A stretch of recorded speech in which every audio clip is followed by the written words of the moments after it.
Hello, everyone. Welcome to Yachting International Radio. You're with Karine Rayson, the crew coach on the Wellbeing project. Today, we're going to talk about something slightly different, and that is facilitation work, which is probably a concept that the listeners haven't heard of.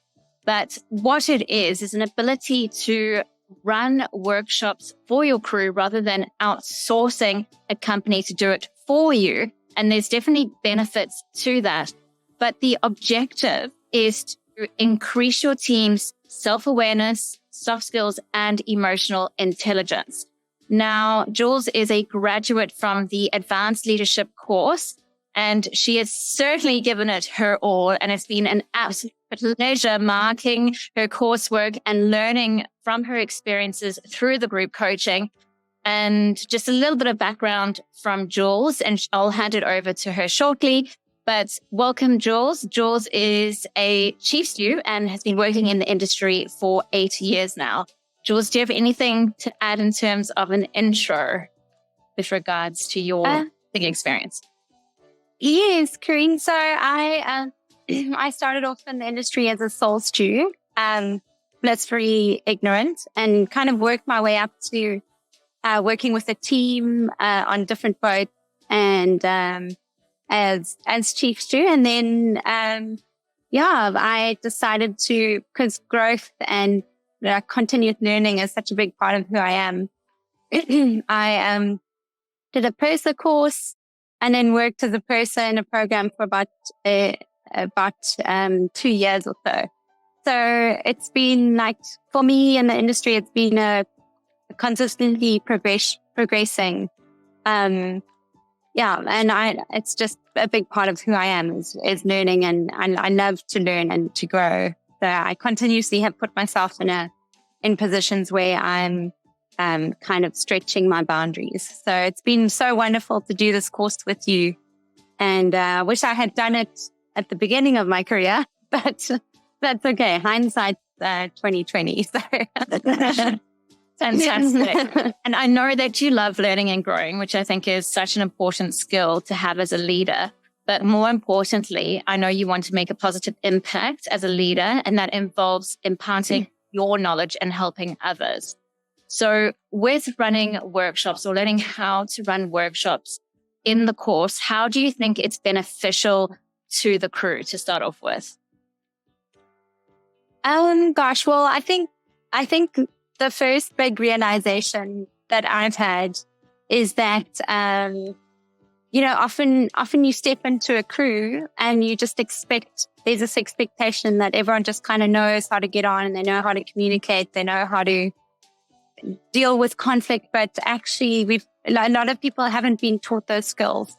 And it's what I've also learned is often crew or heads of department are too busy, or they don't have the skills to teach and to work through conflict and work through difficult situations and have difficult discussions in a way that builds instead of breaks down. So I think learning how to run these kind of workshops where you're creating culture, you're helping crew figure out what kind of boat they want to be a part of, and that the fact, like learning that they are part of that process to creating the culture on board.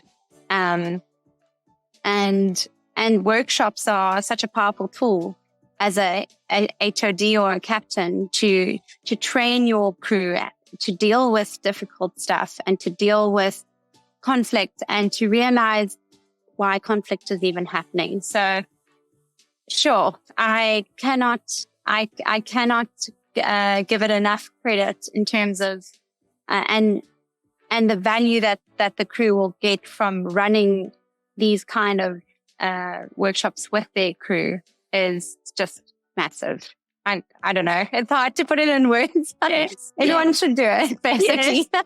But it's interesting because we as an industry, put a lot of focus on developing your hard skills. So flower arranging, doing tablescapes, etc. But we certainly don't do this. And I don't think, from my knowledge, there are leadership courses that actually teach facilitation work that is under the guest program. So this is quite unique and beneficial, as you've disclosed. How is it helpful to you as a leader by running these sort of workshops? Karine, I think it's helpful as a leader because it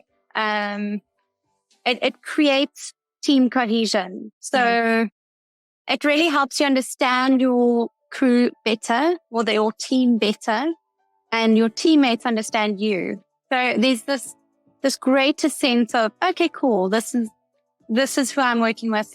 These are their values.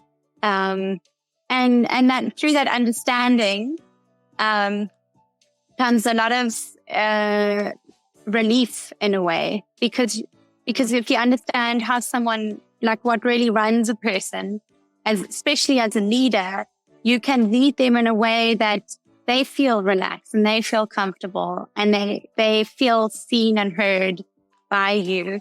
And I think there really is no other way to get this kind to work on communication and understanding without actually sitting around a table and talking about it. So, yes. So I think the value that you can get from doing that is massive. Valuable. It's so fascinating to just hear you share that, because what came up for me is that a lot of applicants who do the course, they want to learn how to manage different personalities. And when we advertise for a job role, you will see a lot of chief stewards put out there in their description, someone with no drama. I mean, what does it mean? We know what it means, but there's so many underlying things around that in terms of behaviors and personalities. And I think if you don't understand your team and you don't practice active listening, curiosity, understanding their values, drivers of motivation, then you'll never be able to manage those different personalities. Absolutely. I think, all those soft skills that you learn, being, leading with empathy and, and being able to communicate in a very specific way that helps people open up and be vulnerable and kind of get to the core of what's really going on so that you can kind of move forward as a team. Sure, they don't really teach you that anywhere. As you say, like, especially in yachting, I feel, it's such a service-oriented job. Like, you got to know how to make these cocktails and you've got to do it quickly and you've got to do the cabins. And if you work really hard and you're a contributor, then, that's what most people are looking for. But it's like a key job description that you have to be able to do. But I mean, if your crew can't talk to each other and they're not really happy, you can run the best program in the world. I just don't think that a team that's not kind of gelling well, firstly, there's not going to be any longevity. So you can have the best crew in the world, but if people don't know how to talk to each other and interact in a good way that builds, it's just not going to last. That's my opinion anyway. So with the course, obviously there's the application component to it, and we're just discussing that to going live. But the importance to build one's confidence, it's all well and good to learn a course, but then when you're out in the field, you go, oh my gosh, what am I supposed to do again? I know that happened for me when I did my silver service course. And then once I was on board, I got so freaked out. I was like, what knife is what spoon is what? But I think that having the opportunity, and this is why the course is so long, but to have the opportunity to apply your learning is so crucial. And you just ran a workshop, facilitated a workshop, a values workshop specifically. And it was so fascinating for me to observe it. You did it with your father and your father's partner. Can you tell us a little bit about that experience for you? Because I know it's so scary and can be overwhelming to run a workshop for the very first time. So what were your expectations coming in prior to doing the workshop? How did you feel, and how did you feel afterwards? Karine, it was very nerve-wracking for me. Firstly, I think my dad and his partner both run their own businesses, and they've been doing it for 40 years. So I was stepping into a space where I felt like a bit of a rookie. Like, why would they listen to me? So I definitely had a bit of a imposter syndrome. Like, what am I doing here? But I was nervous. I was just a little bit, when I'm nervous, I over prepare. So I feel like I was very prepared for the call. And the beautiful thing about running a workshop is you really have to understand your material. So the value of running a workshop like I did, the values with my dad and Michelle, who run guest houses together. So we were trying to create sort of a value structure for them in their business that they were running together and that I'm a part of. I knew that the value that you get from doing this work is huge. So my expectation was that hopefully we would create some beautiful agreements where we could work together in a way that was supportive. We all understood that, we were going to listen to each other, let each other have their say, trust each other, create a safe space so you can be honest and open about how you're feeling. And then also, despite running businesses for 40 years, they haven't really delved into values because they are smaller run organizations. I was speaking to my sister about this. She works for a big corporate and they put so much money into growing the teams and team building and leadership courses. And I think corporates really understand that it's about the people, and this her company in particular. And not only that, Karine, what I found interesting was when there's conflict in a team, the HR department will immediately speak to the person and say, what's going on? There's so much support that's given to these people. Anyway, but it's just fascinating to know we're in yachting, which is like, there's so much money in this industry, and there's just there's not a lot of investment in building crew up and personal development, leadership courses. Obviously now you've produced this beautiful course that is super valuable. But there's no real awareness of it coming from the top down on a boat. Unfortunately, it's kind of like, this is my boat, this is how I run it. And, but back to the values course with my dad and Michelle, running the course itself, I was very nervous. But I can't believe the sharing and the value that they both got out of the course. And it was surprising. It was surprising to me that they had taken so much on board and got a lot out of it. In fact, I think one of them said, you kind of go through life.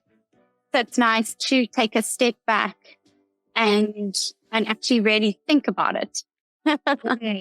Yes. That's so true. And I also noticed, which was so sweet, your father, and this shapes leadership. And I know you've respected and admired your father because of his leadership. And he was accountable for his behavior. And he said, I tend to interrupt. And I think that was one of the group guidelines, was not to interrupt. And I saw him about to interrupt, and he held himself back, which is really, really important to do.